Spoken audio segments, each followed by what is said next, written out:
Hey watch friends, today we're going to check out the Zelos Mako GMT, now in its V2 form. This one's going to be launching on their website on March 18th of 2024, and I'll of course have a link down in the video description. In case you missed it, I already featured an unboxing of this one, and I do encourage you to go back and check it out. They always have nice packaging. First, for administrative matters, they did send this one into the channel for review, and I don't have to send it back, so I of course always want to be upfront about that in case you saw that banner. As far as the basic specs, like other Zelos models, this comes standard with a 1-year warranty. However, they have excellent customer service, so I wouldn't worry about that. The case size measured from the 2 o'clock to 8 o'clock, and you can see there's some ridges right in there, measured right from that sweet spot. It's dead on at 40 millimeters. The bezel is coming in at 40.6 millimeters, and that is kicked out slightly from the original version. The lugs are still a strap change friendly 20 millimeters. The lug-to-lug is coming in at 46.2 millimeters. As this has male end links, I went ahead and measured those as well as I've done in the past, and it's coming in at 52.2 millimeters. However, as we'll see on my 6.5-inch wrist, it wears just fine, so I don't think that's a big deal. The thickness, this is one of the biggest areas that they made changes. The total thickness on calipers is coming in at 15.1 millimeters, and that is including this very highly domed sapphire crystal. While certainly, just like its predecessor, that doesn't sound very slim, it wears a lot slimmer than I think the specs would denote. And this is actually about a millimeter step down, with the prior one being 16 millimeters. They state the case size as only being 12 millimeters. So if you take that crystal away, makes a big difference there, and that does definitely slip under the cuff easier if you're worried about that. As far as the crystal itself, just like the prior ones, this is a very highly domed sapphire crystal. So that's one that you're always going to get distortion, and you're going to get that glare, regardless of the fact that this does have an inner AR coating. So something to be aware of, but it does make for a very cool look. As far as the movement, just like the prior version, this is coming with a Miyota 9075. For those who aren't familiar with it, that's going to be a flyer or travel or true or whatever you want to call it GMT. So that's one where the hour hand itself can move independently. Otherwise, it's going to be a typical Miyota 9 series in that it's automatic, hacking, hand winding, higher beat, 28,800 beats per hour, around 40 hour power reserve, all that kind of good stuff. As far as the water resistance, being a dive style watch, this has a plenty respectable 300 meters or 30 atmospheres of water resistance. As far as the weight, size to my 6.5-inch wrist, this is coming in at 165 grams on the nose. Definitely not the lightest in the world. However, once again, I find that this actually wears lighter than the specs are, so it's pretty well balanced and pretty comfortable, but we'll talk about the comfort more as we go. So with the basic specs out of the way, let's go ahead and get a better feel for this particular model. First, for the colors. This is going to be available in this cracked ice version, and we'll see the crack as we go throughout, but that's a full lume variant, as we'll see. There's also a really cool ice blue version. There's also a vintage black version. There's a blue meteorite version, which that one has a new PVD coating as well as purple accents, and that's supposed to bring out a little more purple color in the dial as well. And then there's also a white mother of pearl turbine, and that's a play off of the prior black version. As far as the characteristics of this particular one, as I mentioned, this is what they refer to as the crack ice. The way that they achieve that is just like they've done on some past models. This one has a carved dial. However, the carving is very subtle, and part of the reason for that being, not only does it have the full lume application, which helps to fill part of that, but they actually did an enamel coating across the dial. What that does is that really gives a lot of depth and glossiness to the dial, and it's a very interesting effect, though it does tamp down the frost effect, or the cracked ice rather effect, as we'll see here as we go throughout. As far as the basic layout, just as we've seen on past models, with this particular variant, it has a logo applied at the 12 o'clock position, and then it has printing at the 6 o'clock position with GMT, as well as the water resistance. As you move further out, you can see that this has a date at the 6 o'clock position, and that's in the same signature styling that we've seen on the past with that kind of trapezoid cut. Once you move out to the chapter ring on the perimeter, this is another area where they made a change, listening to feedback from the prior. On the original version, this had a 24-hour markings, and it did not have your individual minutes. They now reverted this back to like the standard Mako as far as the dive watch styling, and that now has your minutes there. So you do not have the 24-hour indicators on the dial, so you have to revert to the bezel for those. Not a big deal in my opinion, and I know many people are going to be happy with the precision legibility increase that you get out of this. And of course, in this particular one, it has that nice accent orange color. Shifting over to the hardware, this is going to be similar to what we've seen on past Mako models. There's what I would describe as a sword type handset. On this particular version, it is a black or a gunmetal coloration for that. It does still have nice faceting, though with that color rather, you're going to see that the faceting's a little more subtle, and it's when the light hits it, you'll really pick that up. So it is a nice accent touch there. As far as the GMT hand, it's a very bold and prominent arrow, and especially with this orange coloration against that white dial, very easy to pick up, so that's well incorporated. The second hand, just like on past Makos, is going to have a pill-style lollipop, as you can see moving out towards the edge there. And then as far as the markers, this has what I would describe as a shield-style marker, particularly at the 12 o'clock position, and that one is differentiated with having a subtle line down the middle. Again, I say subtle because this has the black lume with the black accents, and we'll see here momentarily what that looks like. As you move out, you can see at the 3 and 9, you're going to have smaller but similar shield styles. At the 6 o'clock, you have a modified version to accommodate that date, and then in between, you have more standard circles around there. As far as the lume, as you'd expect for Zelos, if you know the brand, you know that they always provide strong lume, and this one certainly is no exception. As you can see here, that cracked ice effect really shines in this, especially with a fresh charge. You really start to get that carved effect coming through, and you really understand the namesake for it. Very cool accent, like that a lot. And of course, as always, they have lume applied all over the place. So you can see this one is glowing up like a torch, regardless of where you look. The one caveat with that is on this particular variant, with having black lume's always going to be what I would describe as more of a novelty accent, as opposed to a functional application. However, with the full lume dial, you don't really actually even need that, and I think that's well chosen here. As you shift throughout lighting, you can see that still endures very well throughout, so regardless of what conditions you're in, you're not going to have a problem with lume. Similarly, they do, as just a nice little accent touch, have lume even added onto the crown, so that's always fun. Shifting over to the bezel, this one, with being a GMT style, has a 48-click bi-directional bezel, and we'll check out that action here momentarily. As far as the bezel insert, this one is a polished ceramic, and it's, of course, a black polished ceramic on this particular version. As you can see, and as we've already talked about, it does have your GMT numerals, so that's going to be your primary reference point as far as with your GMT hand. The bezel itself is going to be the same styling that we've seen in the past, in that it has gear cuts all the way around, and it is undercut just as we saw on the predecessor. The biggest thing you're going to notice, though, is this is significantly thinner than the last version was, and I'll pull these in side by side here momentarily, and we can get an idea as to just how much thinner that actually is. Additionally, one of the things that's more subtle is you might have noticed this bezel insert is thinner, and it actually has an inner ring now that wasn't there before, so between the crystal and the bezel, and that's part of why the bezel insert itself is actually thinner. Now let's go ahead and listen to that action. As we checked out in the unboxing, you can hear a very positive ball bearing style click.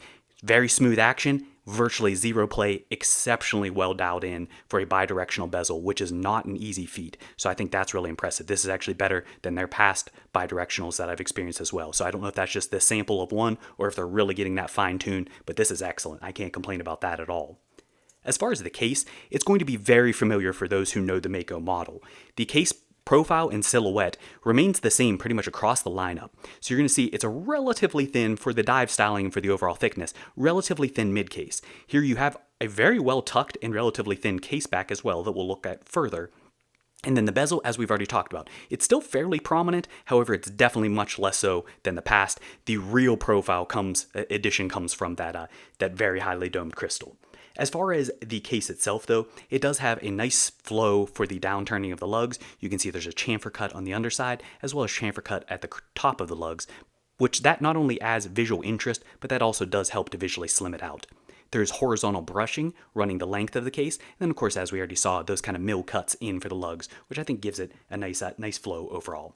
As far as the downturned lugs, they do come pretty much dead on flush with the case back, which that's always welcome in my book. As far as the lugs themselves, as we already saw, there is a chamfer cut on the outside. I think they're well balanced as far as the silhouette and proportions for the case itself. They look thinner than they are because of that chamfer cut there, but I think really they suit this overall design and give it that kind of rugged styling. In between the lugs, you can see this is straight for the end lengths, subtle curve for that, but it's for all intents and purposes straight. That's going to be nice if you're going to wear this on strap. You don't have to worry about getting curved end straps, and that's a carryover that we've seen from past Makos as well. On the 3 o'clock side, you can see there is the signature Mako integrated crown guard. So it actually runs down where the case itself just flows out and partially blocks that crown itself. Which the crown, as you can see, is positioned at the 4 o'clock position. Being a dive style watch, that is a screw down configuration. As far as the basic cutouts for it, you can see that this is a very similar gear pattern to the bezel itself. And then, as we already saw, this is not only signed, but it's also lume application as well. Shifting over to the case back, as you'd expect for a dive style watch, this one does have a screw-in case back. This is very reminiscent of the past Makos we've seen, very subtle, if any, changes to this. So what that means is you're going to have a stamped Mako shark in the middle. You have clean, small, and subtle text on the outside. Principally, you're looking at a brushed finish on the exterior and then a blasted finish in the interior. That's offset and contrasted with that Mako itself. So it's a pretty clean overall design, but I think it works well and it's in keeping with the past editions, which is always nice to see. As far as the bracelet on this, in size to my 6.5-inch wrist, you can see that this fits just nicely, or quite nicely rather. As far as the specs on that, it is coming in from 20 millimeters at the lug, does taper down to 18 millimeters at the clasp. As we've already looked at and talked about, this does have male end links. You're principally looking at a brushed finish that runs the length of the bracelet. However, on the edge, in keeping with the case, you do have those nice polished chamfer cuts there as well.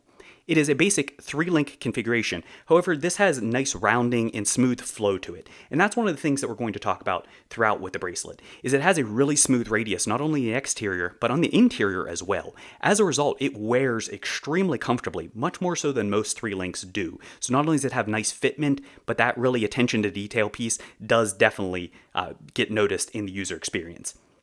This is going to be, like past models, retained with screws, and if you don't already have one, highly encourage you to pick up a quality screwdriver. I'll of course have one linked down the video description. As far as the backside, this does have quick release spring bars, so with having the 20 millimeter lugs, you can easily change those around to a strap of your choice should you decide not to wear it on this bracelet. As far as the articulation, it has pretty excellent articulation, especially for a 3-link and for not having the smallest links in the world. So overall, I think that this is just fine. It flows relatively smoothly to the case back, and it definitely drapes nicely over the wrist as well, so can't complain there. As far as the clasp, as we've seen and come to expect from past Zelos models, this one does have a traditional double pusher type clasp. It's going to be a carryover from the past version, though it does have a finish change, where now it's going to be principally full brushing with still that pebble texture in the middle. Once you open up the double pushers, you can see that this does have a milled bridge. The biggest thing though is this does have a toeless micro adjust. This is similar to what we've seen in past models as well, where all you do is just lift that up and you slide, and it does have a nice clean integration as far as the link coupling, which I know many people have not liked, like the Aurora style version, so this one is a much nicer and cleaner integration there if you're concerned about that. Similarly, this one does actually still retain the ratcheting capability, so you can push that in on wrist without lifting that up or taking it off your wrist, so that's always a nice touch there. And then just giving you an idea as far as another strap here, this is featured just for a little bit of wrist footage for a different look on a Notice Tech Tough Hybrid, just to give you an idea of how this can shift and really change up the look overall with that on a strap. Alright, so now you should have a better feel for this model overall. Let's go ahead and bring in some comps as was promised here. So first, naturally, I want to bring in, this is the Mako GMT version 1, and let's check out that difference in thickness. You can see that right off the bat. Huge difference in thickness for this, as far as the visual. Check out that bezel especially. The mid case and those kind of things, while there were some subtle changes to it, that's not really where you're going to notice it, it's on that bezel. And that is a very, very big difference between those two. But let's check those out side by side. As we already talked about, you can see the difference a little bit wider of a bezel insert, and you can see this has that ring in there that this does not. And then similarly, if you check out those chapter rings, you can see the minutes versus the 24-hour configuration. Next up, here it is next to a Zelos Horizon GMT, and just want to give you an idea next to another Frost with a similar kind of configuration here. Smaller accent touches as far as the orange, but that gives you an idea though of how those stack up with kind of that enamel texture versus the more traditional full lume. Bringing in another white variant and another GMT, we're staying with a theme here. Here is the Spearfish GMT. And you can see very different aesthetic between these two and Whirlpool Dow and all that kind of stuff. Different coloration, more of like a silvery white versus this. But that gives you an idea there. And then there's looking at the presence and silhouette for those two.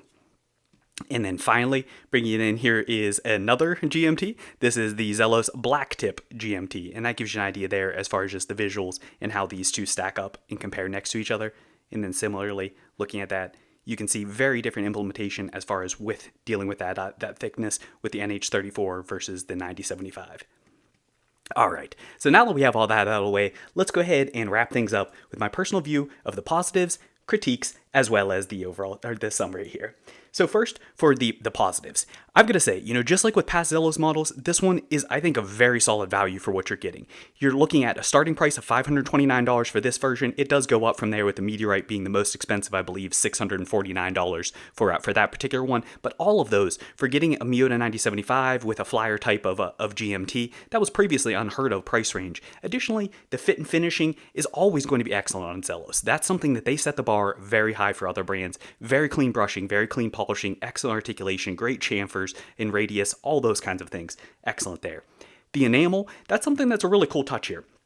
So with having the combination of the full lume, as well as still getting that glossiness that you get with that enamel, it's something you don't otherwise see. And it's a very subtle accent in touch, but across the lighting, you can see when that does hit it, it does give additional depth, and it almost gives that kind of wetness to the dial, which is a cool touch there.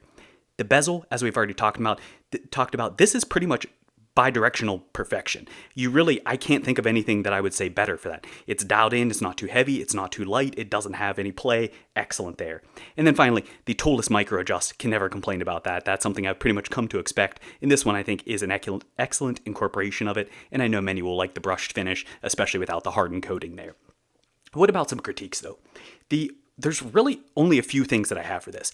At the 8 o'clock position, it's going to be probably hard to even see on camera. There's kind of like a bubble in the enamel finish, and I think that's probably exactly what it was a bubble for it. It's very, very subtle, and I can only see it when the light hits it just right, so I don't know if it'll even pick up on camera, but I saw it, and I, of course, always want to bring that stuff up.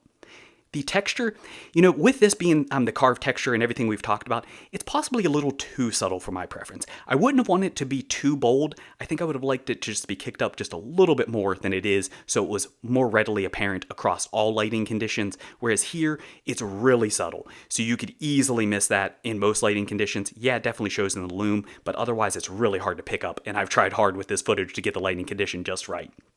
And then finally, this is something that I've pretty much always seen. Anytime you have a full lume dial, they always do color match date wheels. However, with this one being white, despite the fact that this dial otherwise looks like a pretty pure snowy white, when you see it up against the starkness of a white date wheel, I really do think that it sets that off, and I don't think it's complementary to the date wheel or to the dial. I wish they would go with like a little more of an off-white color for that to try to get it closer to a match with the lume, and that's almost always been the case. I haven't seen any brand that's done that yet, but I would like to see that happen. All right, so where does that leave us overall? I pretty much already said it. At the end of the day, just like with other Zelos models, this is an excellent buy for what you're getting. I think you get a heck of a lot of watch for the money. It's not going to break the bank, but you still get full features that you'd expect on much pricier watches. So if you like the style, as always, I wouldn't hesitate to grab one. Definitely act quickly, though. They tend to sell out rather fast. So I hope this video has been helpful for you. If you did like it, do tap that like button. If you haven't already done so, smash that subscribe button. Drop me a comment. Let me know what you think. Help out that algorithm. All that kind of good stuff. Thanks for watching.